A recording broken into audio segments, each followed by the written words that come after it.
बिनु जाने बिना विश्वास नाही होय, ग्राम कृपा बिन सुलभण सोयी. जाणल्याशिवाय विश्वास बसत नाही, लक्षात ठेवा. जाणण्यासाठी 3 गोष्टी लागतात. काही वेळेला स्वरूपाने परिचय होतो, काही वेळेला एखाद्या मनुष्याच्या सामर्थ्याने परिचय होतो, तर काही वेळेला स्वभावाने परिचय होतो. तसं भगवान शिवजीची उपासना करत असताना देव मानण्याचा विषय नाही, लक्षात. देव जाणला पाहिजे. म्हणजे जी उपासना करतो तो परमात्मा स्वभावाने कसा आहे, सामर्थ्याने कसा आहे, स्वरूपाने कसा आहे, हे जाणण्यासाठी एका पहिल्या चरणामध्ये, अर्ध्या चरणामध्ये स्वरूप स्वभाव सामर्थ्याचा परिचय. शिव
बोला चक्रवर्ती त्याचे पाय माझे चित्ती. ऐका, ज्या भगवान शिवजीची आपण नित्य उपासना करत आहोत, महाकालेश्वराची, त्या परमात्म्याचा स्वरूप परिचय, स्वभाव परिचय, सामर्थ्य कळलं पाहिजे. उपासना करत असता त्यांना जाणलं पाहिजे. यासाठी एकनाथ महाराज अभंगाच्या पहिल्या चरणाच्या पूर्वार्धामध्ये स्वरूप स्वभाव सामर्थ्य सांगतात. ऐका, विशेषत्वान स्वरूपाने शिव आहे, स्वभावाने भोळा आहे आणि सामर्थ्याने चक्रवर्ती आहे. विठ्ठल विठ्ठल.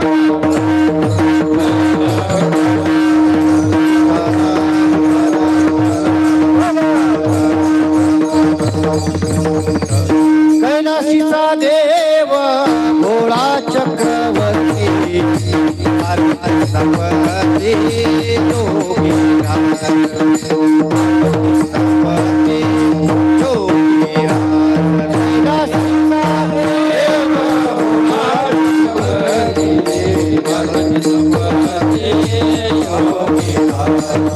I